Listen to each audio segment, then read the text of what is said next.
accidentally blasted this alert countywide rather than to the targeted recipients who needed to get the information to safely prepare to evacuate. As we drill down with our vendor to establish the root cause and apply corrective measures, we are taking the immediate step of changing our alert and notification system to partner with the California Governor's Office of Emergency Services and the State Alert and Warning Center. The county's Emergency Operations Center is already tied in with the state's Operations Center and can actively issue emergency notifications in coordination with the state utilizing the state system. Second, on the issue of the echo alerts that continued to go out countywide yesterday after the first erroneous alert was corrected, we've been working tirelessly with FEMA, the FCC, the state, and our region's telecommunications providers, and we've made the preliminary determination that the echo alerts happened as cell towers came back online after they were knocked offline due to this disaster. The outdated alerts were cached in the system, and as they came back online, started being released to the public. We are very grateful to our federal and state partners who are working with the cell phone providers to make sure that all of these outdated alerts are flushed from the cell phone towers so that this ceases.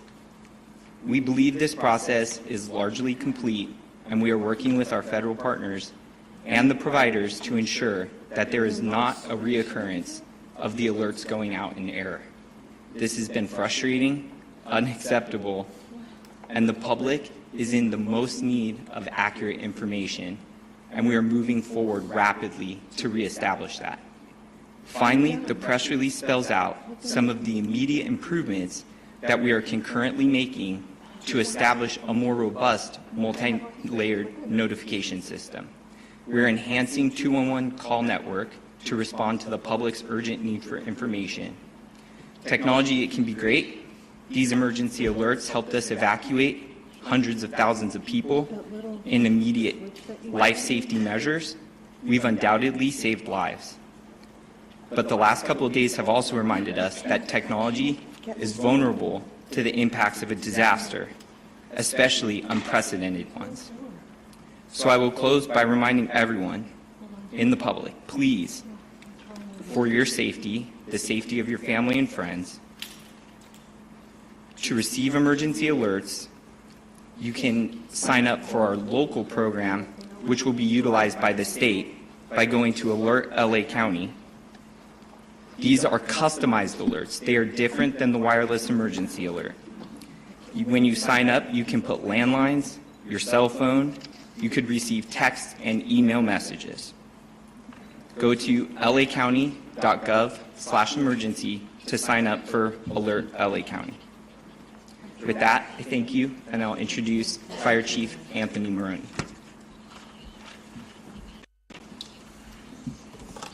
So good morning. I will be providing an Eaton Fire update. The fire is now estimated to be 14,117 acres with 15% containment, with over 7,000 structures damaged or destroyed. We have 2,832 personnel assigned to the incident, and it is static at this time. Elevated to critical fire weather conditions are predicted to continue through Wednesday. Moderate to locally strong Santa Ana winds will affect Los Angeles County, and today, tomorrow, and then again on Monday through Wednesday. LA County Fire will be prepared. These winds, combined with dry air and dry vegetation, will keep the fire threat in Los Angeles County high. I would like to take this moment to express my gratitude to Board Chair Supervisor Catherine Barger, along with Supervisor Horvath, but also to all of the boards of supervisors for their support of my personnel on my department and me as a department head and fire chief. To our first responders battling these wildfires from the air and ground, we recognize and commend their tireless dedication in protecting residents and properties. And finally, to our residents, please rest assured that we will continue to battle these wildfires until they are fully contained. We stand alongside all of you to plan for the repopulation, the recovery, and the rebuilding. I would now like to invite up Todd Hopkins, Unified IC, CAL FIRE Incident Management Team for the Palisades incident.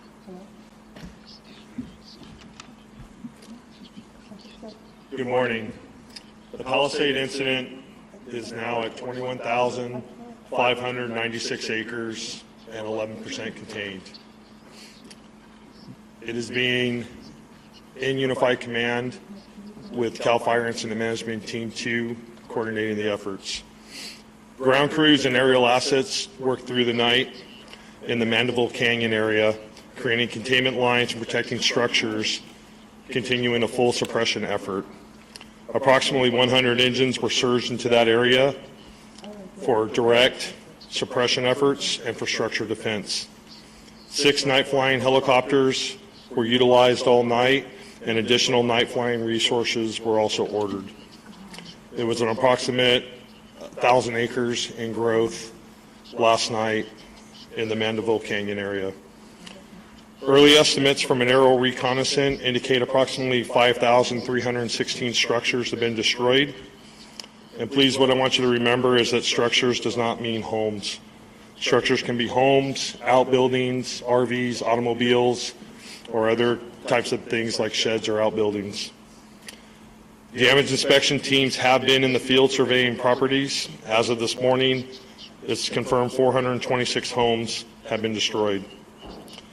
We still have over 105,000 citizens that have been evacuated.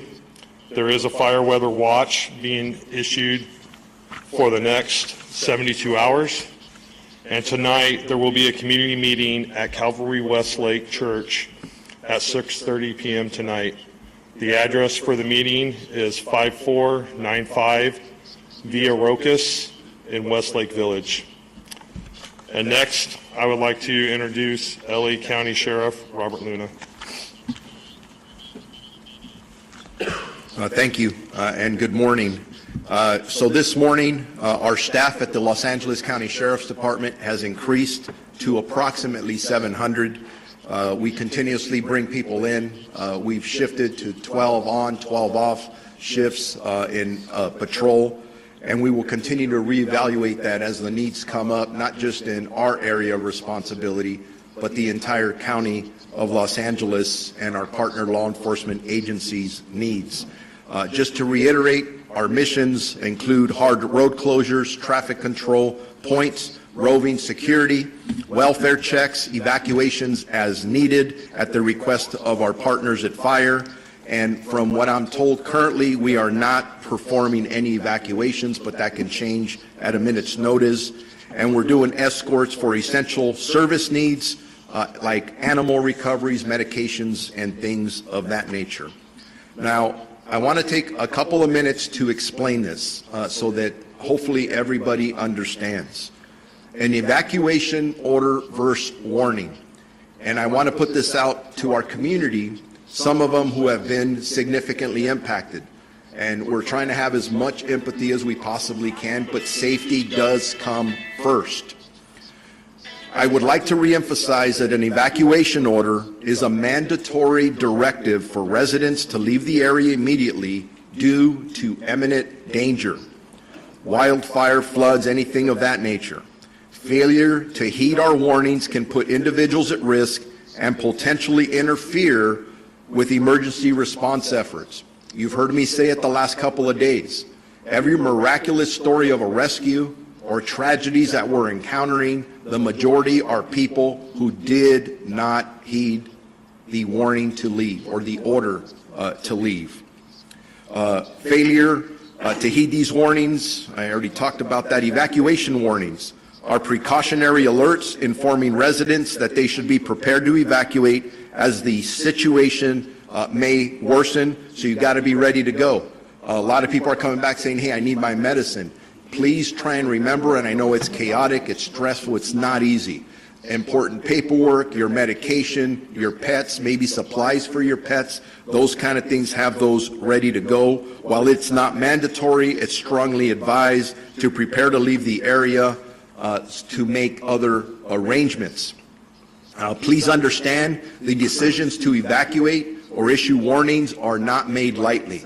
I have been at command posts or other venues where they're talked about very seriously. We do not want to inconvenience people that we don't have to, but there's always a top priority. Is your life in danger? That's what the priorities are made for.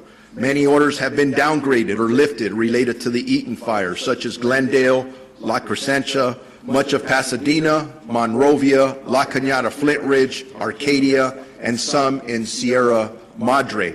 We continue to reevaluate these areas, and we will adjust when the time is appropriate. Overall, evacuations for the Palisades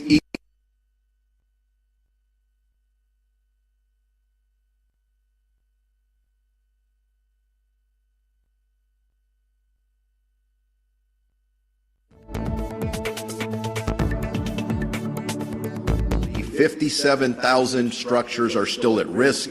Regarding evacuation warnings, approximately 166,000 or a little over 166,000 residents are under evacuation warnings. I'm going to switch now to the curfew order that we have in place. A curfew order was established for the Palisades and Eaton fire areas in all mandatory evacuation zones. That will be in effect from 6 p.m. to 6 a.m. until further notice.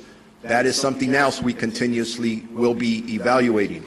This curfew will be strictly enforced and is being taken to enhance public safety, protect property, and prevent any crime, specifically burglary or looting, in areas where residents have been evacuated. Many times when we're trying to evacuate people, their number one concern is somebody going to break into my house? They shouldn't have to worry about that because they're worried about so many other things. This is trying to assist them. We ask that all individuals comply with the curfew and stay clear of the affected zones unless you are authorized personnel or emergency responders. We have people driving up and around trying to get in just to look. Stay away. Anyone found in violation of this curfew will be subject to arrest for a misdemeanor offense under the county code, and conviction may result in a fine of $1,000 or jail. We understand that this is extremely stressful and absolutely challenging, but we appreciate our public's cooperation, our community's cooperation as we work together to get through this crisis, and we will do it together. National Guard deployment. We have roughly 400 National Guard members deployed around the region that are assisting. Not only us, but our partners at the Los Angeles Police Department, Pasadena Police Department, Santa Monica Police Department, Azusa Police Department, Arcadia and Sierra Madre Police Departments. They're assisting with road closures and critical infrastructure missions. I want to switch now to arrest and criminal activity. These numbers fluctuate and they do change. In total, we have made 22 arrests between the Eaton Palisades fire, 19 arrests in the Eaton area, and 3 in the Palisades area. All these individuals were in areas they were not supposed to be there, meaning they had no business being there.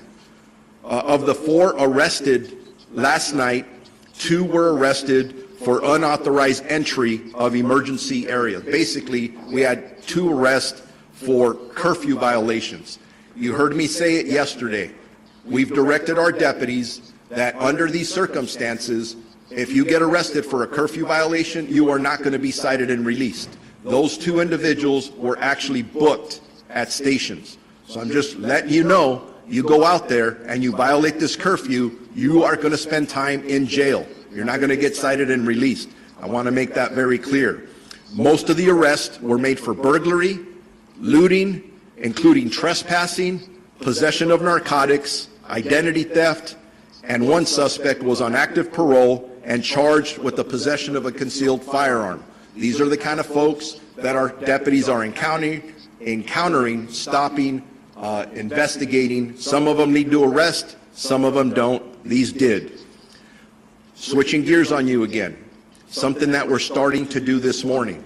Search and Rescue Task Force. Through Unified Command, the department has committed 40 members of its specialized search and rescue teams to work jointly with our partners at Los Angeles County Fire, Urban Search and Rescue Team, the Coroner's Office for LA County, FEMA, the Office of Emergency Services, and the use of cadaver dogs to search for remains and reunite families.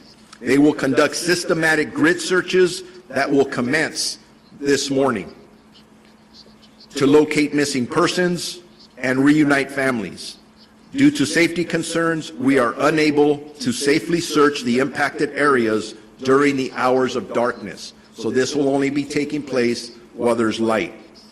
We will be staffing a joint family assistance center at 300 East Green Street in the city of Pasadena from 9 a.m. to 6 p.m. People will be greeted by deputies along with providing them with additional resources that they may need. If our residents need to take a missing report, our deputies will do that at that point. I encourage you, if you believe somebody's missing, go there, talk to the deputies. We will assist you in any which way that we can. Regarding deaths at this point, and again, this information continues to change. Be patient with us. We have confirmed 11 deaths in our jurisdiction. Again, that does not include LAPD and Pasadena. This is just LA County Sheriff's area of responsibility. 8 in the Eaton Fire and 3 in the Palisades County area. We also have reports for 13 missing individuals. Are those related or not? Maybe, maybe not. We hope to find everybody safe. We want to bring closure to the families. Family assistance centers are open to provide information to people looking for missing and family and friends, and they will be comprised of the Office of Emergency Management, Sheriff's personnel, Los Angeles Police Department, Red Cross, Medical Examiner, and the Department of Mental Health for the County of Los Angeles. These centers will provide information to families and victims regarding this mass casualty event. A couple of other things, and I'll wrap up here. It's a lot of information, but there's a lot going on, and we're really, really busy. Donations. We talk about arrest. We talk about the sad things going on, but I got to tell you, I have been getting a ton of phone calls and inquiries from good people who want to help. They want to donate. So they want to help the people impacted in the disaster. If you are in a position to be able to lend support to countless people who have been left with little or nothing, please contact the Emergency Network of Los Angeles by visiting www.enla.org.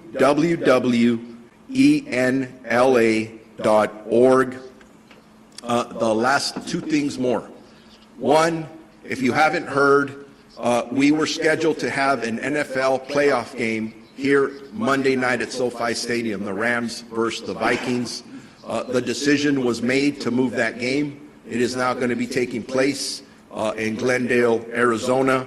I'd really like to thank the NFL and Stan Kroenke, the owner of the Rams, who looked at the situation and understood that that would be a draw on more resources, both from the LA County Sheriff's Department, the Inglewood Police Department, LA County Fire, and other law enforcement partners. We're in the crisis. Those resources need to go elsewhere. Last thing I will mention is if you need more updates on evacuations or road closures, please visit lacounty.gov/emergency. And with that, I will now be introducing Board Chair Supervisor Catherine Barger. Thank you, Sheriff Luna. Yesterday morning, the federal government declared a federal public health emergency. And in alignment with the federal government, Los Angeles County Public Health has done the same. Among other things, this emergency will assist with staffing ratios at our medical facilities, both residential and at our hospitals, and ensure displaced residents have access to the necessary medications and prescriptions. In addition, there will be a focus on the health and safety of our first responders to ensure that they remain healthy while they are protecting our communities. All of the emergency proclamations I have signed as the chair of the board, along with our local public health emergency declaration, will be ratified on Tuesday in our motion that I have co-authored with Supervisor Lindsay Horvath. We have received an overwhelming amount of support and outpouring of assistance from all corners of the county, state, and quite frankly, the nation. It is paramount that we appropriately harness and utilize these resources to maximize the benefit to the impacted residents to address their most immediate needs. And let me go off script for a minute. Last night when I got home, one of my dear friends lost everything. And I went on the GoFundMe page that was set up by his family. And I was shocked to find out that to give $500, they were going to charge me $95. So I'm going to be reaching out to the CEO of GoFundMe to find out if at the very least they can cut the cost in order to ensure that the money goes directly to the family. I think it's important for us to recognize that I know it's a company and they deserve to be able to pay for their overhead, but at the same time, we are in a crisis. These families are suffering. So again, I'm going to be reaching out to the CEO of GoFundMe to ask him to, at the very least, slash the amount of money that's costing to give to people in need. To that end, with the fact that we are looking at how to best harness and utilize these resources, a motion which is going to be co-authored with Supervisor Horvath is going to include a directive to our Chief Executive Officer to immediately work on the development, oversight, and draft parameters of a fund to be managed by a third-party fiscal sponsor to provide flexible spending that supports the most impacted individuals in the communities that have been devastated by these fires. On that note, I also want to take a moment to emphasize to our constituents that we will be here during the recovery process every step of the way. I've talked to people that want to know when they can begin to rebuild. I'm directing our county departments to set up local assistance centers for residents who've lost their homes. These will be one-stop shops for resources on the ground and in the community. We are here for you, and we will be here for you throughout the entire time it takes to restore our neighborhoods impacted by the fires. We are going to rebuild LA, and we're going to rebuild it in a timely fashion. Lastly, I want to mention an important resource for those who've been displaced and in need to begin the claims process. All our LA County libraries and their staff are available for displaced residents to use computers and internet access to complete the FEMA and assessor claim forms. We have also engaged the assessor to provide a warm line for the library to get questions quickly answered and resolved for residents. I continue to work with FEMA to address the problem that has occurred when people apply and they check the box that says they have insurance. Their claim is automatically denied. FEMA is aware of this glitch and is working to correct it. As soon as we get an update, I promise you we will provide that information. But I encourage everyone to go to any one of our libraries or go to a computer to begin the claims process with FEMA. And if you have any issues, be patient. We are working day and night to make sure that we get you the answers. With that, I would like to turn it over to my colleague, Supervisor Lindsay Horvath. Thank you, Madam Chair. I really appreciate your strong, clear, and resolute leadership in this time of crisis. I know that people are concerned, and the united partnership of everyone standing here this morning is essential to ensuring that everyone remains safe and that we are able to move forward towards recovery in a united fashion. LA County had another night of unimaginable terror and heartbreak, and even more Angelenos evacuated due to the northeast expansion of the Palisades fire. I want to thank all of you who have and are swiftly evacuating. Your cooperation is essential to keeping you, your loved ones, and our first responders safe. The evacuation order from last night includes Sunset Boulevard north to Encino Reservoir, from the 405 freeway west to Mandeville Canyon. The evacuation warning area is the south border is Sunset Boulevard east, Bellagio Road, Roscomare Road, north Mulholland Drive, and west 405 freeway. On the south, Mulholland Drive and Sepulveda Boulevard, east 405, north Ventura Boulevard, and west Louise Avenue. And this area includes the Encino Reservoir. New evacuation shelters are now open in Van Nuys and Canoga Park to provide immediate support for those who have been displaced, including our veteran community from the North VA campus. Overnight, the American Red Cross and field teams from every city, county, state, and federal district were mobilizing on the ground to help move safely our evacuated residents into safety. It was simply astonishing seeing people come together in these wee hours to protect our residents. I want to thank those who are on the front lines who work tirelessly to respond to fires that threaten our Topanga community. The past 2 days, including aerial support and boots on the ground, your swift actions have made incredible difference for our residents, and this focus has been necessary, critical, and impactful. I specifically want to thank Chief Maroney, Captain Drew Smith, and Captain Jen Situ for your partnership in making Topanga a top priority in firefighting efforts. In response to the ongoing fire, we've declared a local health emergency, as the chair shared, and this is effective county-wide. This also includes prohibiting the use of power air blowers, which can spread harmful ash and smoke particles. And the motions that Supervisor Barger indicated also include a funding program for those impacted. We know that while we are fighting on the immediate term, we also know longer term we have to start getting those systems in place. We are hearing the concern from our residents that we won't be able to move swiftly, so we are working in a coordinated fashion to ensure the systems that need to deliver for our residents are working together, and that we are securing the resources to swiftly get them to our residents. We're also urging residents to avoid ocean waters from Surfrider Beach to Dockweiler State Beach due to contamination caused by the fires. Please prioritize your health and follow these guidelines. Also, as Chair Barger mentioned, we introduced a local proclamation of emergency to be ratified at the Board of Supervisors meeting on Tuesday. This will also cut through red tape so county departments can respond more effectively, give Cal OES the ability to provide recovery assistance under the California Disaster Assistance Act, and unlock critical state and federal resources.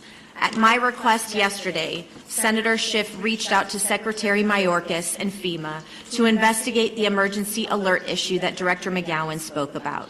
And I want to thank the Senator, the Secretary, FEMA, and the White House who communicated directly their immediate partnership with us to diagnose and address the telecommunication errors. We know this issue is serious, it is frustrating, it has added chaos to an already catastrophic crisis. Some mobile carriers have confirmed that the issue is cleared on their systems. We are waiting for that confirmation from additional mobile carriers, and we will continue to fix this issue. I know these are incredibly challenging and devastating times for our community, but I want to remind everyone, we are here for you. You see partnership in every shelter, incident command post, and across our resilient and beautiful county. Together, we will rebuild and recover. Remember, all mandatory evacuation orders and warnings, in addition to all emergency information, can be found at emergency.lacounty.gov. And some of the statistics that you've heard on arrests and acreage and others are focused on the statistics that LA County provides. We also know that our local partners in the city of Los Angeles, the city of Pasadena, the city of Santa Monica, and others have their additional statistics as it relates to arrests and the work that they are doing on the ground. We are working in a unified command situation, and we want to make sure that the information we are providing you is accurate. We appreciate our partners who are working with us collaboratively to ensure the safety of all. Please continue to check and follow all evacuation orders for the safety of you and your loved ones. Thank you.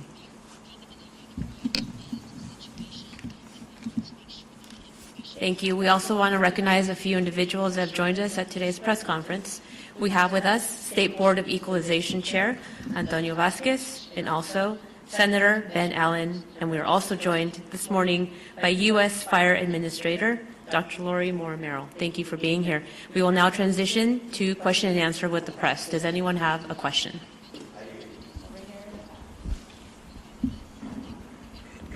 And sorry, this is for the sheriff. Can I just take this so it's on camera? Okay, thank you. Some communities that have been closed off, such as Altadena, are letting residents back in to collect important items from what remains of their homes. They were told that they'd need to present important paperwork to get back in, but some residents we've spoken to say that they lost those documents in the fire. What should those residents do to get back to their homes? Well, number one, I feel for anybody who was impacted by this event. So I would recommend that they go to the Family Assistance Center that we've set up. I can give more information at the end about the location. I think I gave the address sooner, but please go there, engage our employees, and I can assure you we will do everything we can to assist them with their critical needs. But I do want to repeat something. I know people are frustrated. Any of us would be frustrated if you want to get back to your own home. When we say you can't do this, it is based on their safety and the safety of others trying to get in and out. So be patient with us. As soon as we can get people safely back in, it will be a top priority for us. Thank you for the question. Right here in the middle. And please, when you're asking your question, if you can state your name and which media outlet you're with. Simon Bowie, CBS Network News. A couple of questions. In the days in advance of the catastrophe on Tuesday, the event was described as a potentially life-threatening event with catastrophic potential outcomes. I'm curious to know if there were any efforts taken on behalf of county officials, especially considering what's happened to Altadena, in advance of the event, to request assistance from other municipalities throughout the state or other states in general to send fire apparatus to us. And was that done? And then I have a follow-up question. Yeah, thank you for your question. So yes, I've communicated at the previous press conferences the actions that the LA County Fire Department took in advance and during this fire siege. We did communicate with state agencies. We did communicate with our region partners. We communicated with the LA County Fire Departments. We did upstaff the department. We did pre-position resources. As a matter of fact, on Tuesday morning, the 7th, prior to 7 a.m., I gave permission to hold over the off-going shift of the County of Los Angeles Fire Department. Every day we staff 900 firefighters throughout our communities out of 176 fire stations, and at 7 a.m. or thereabouts, we held over the off-going shift, and we've now had a firefighting force of 1,800 firefighters. We staffed all available reserve apparatus prior to the start of the Palisades fire. I did everything in my power to make sure that we had enough personnel and resources before the first fire started. I alerted my board via memo regarding the situation prior, and on Wednesday, I recalled all LA County firefighters back to work. Not only 2 shifts, all 3 shifts. I was the one that made the call to the State Office of Emergency Services. I requested 250 additional engine companies consisting of 1,000 personnel. The state OES went to outside states, the western United States, for additional resources, to be brought into California, to be brought into LA County. We have national and international firefighters, Mexico, Canada, all of our surrounding states are here right now fighting this fire. So it wasn't for a lack of preparation and decision-making that resulted in this catastrophe. It was a natural disaster. Thank you. We have Sheriff Luna. Then we'll get to your follow-up. Yeah, thank you, Chief Maroney. I just want to add from the law enforcement side and really from the county family side, and I'm going to start off by really talking about Kevin McGowan, who's back here, because he's our Director of Office of Emergency Management, and he had all county departments on a phone call as we were getting the weather updates. And as we were getting them, they were getting worse. So obviously we did everything we could to plan for the worst. I don't think any of us anticipated it was going to be this bad. And as you see, we're making history here, and not all for the right reasons, right? From a weather perspective, climate perspective, and all those things. But from the law enforcement perspective, we made sure that we had our resources in place. I was on the phone with the Chief of the Office of Emergency Services for the state. We were in communication with the California Highway Patrol. We were already putting things in place along with our other partner law enforcement agencies in LA County, which includes my multi-daily conversations with Chief Jim McDonald from the Los Angeles Police Department. So there were a lot of things going on, a lot of moving parts. But remember this, for anybody who's watching, we weren't dealing with one fire. We weren't dealing with two fires. We were dealing with multiple incidences all around our county.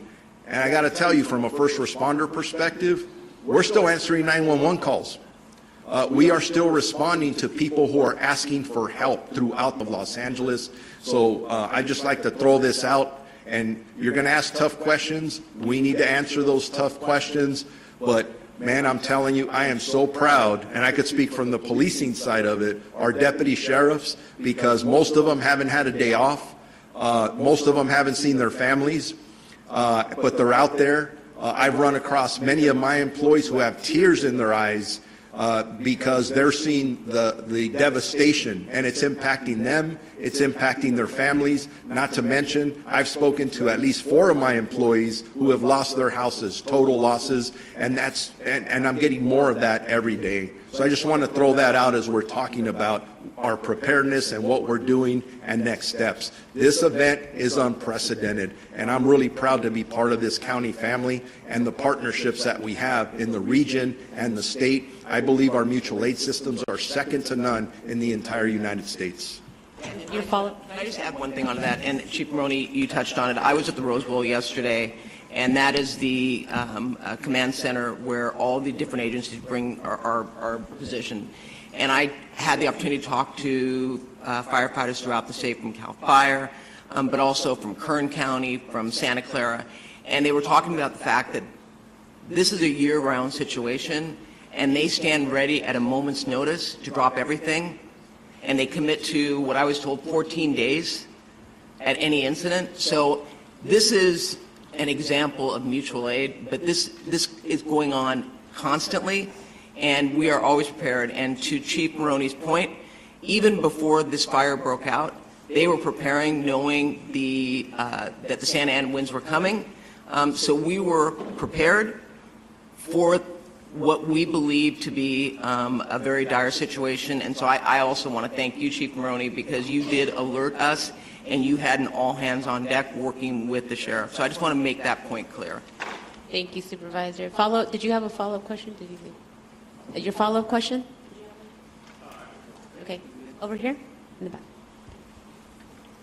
Hi, I'm Morgan Winsler with ABC News. My question is for Sheriff Luna. Can you provide an update on the ongoing investigations into the fires, into the cause of the fires, and also are you able to share what potential ignition sources investigators are looking into right now?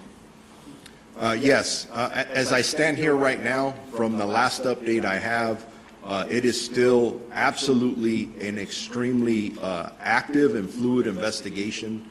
And what I mean by that is not only do I have assigned detectives working on the multiple fires, but we are working in collaboration with LA County Fire, LA City Fire, the Los Angeles Police Department, the FBI, and the ATF.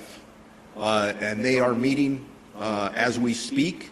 And I can tell you this, that we don't want any gaps in information. Any and every clue is important. And it does give me an opportunity at this point to say this to all of you. If anybody out there has any information on anything suspicious, maybe there's a conversation, maybe there's a social media post, something that you think just doesn't sound right, get it to us. We are not going to leave any rock unturned if this is a criminal act. If, I'm not saying it's going to be. If it is, we need to hold whoever did this or groups responsible. But we're not there yet. This could have been caused by other causes. But everything is absolutely on the table. Thank you. One last question here in front. Hi, Kirsten with KCAL News. Clarification on the alert system.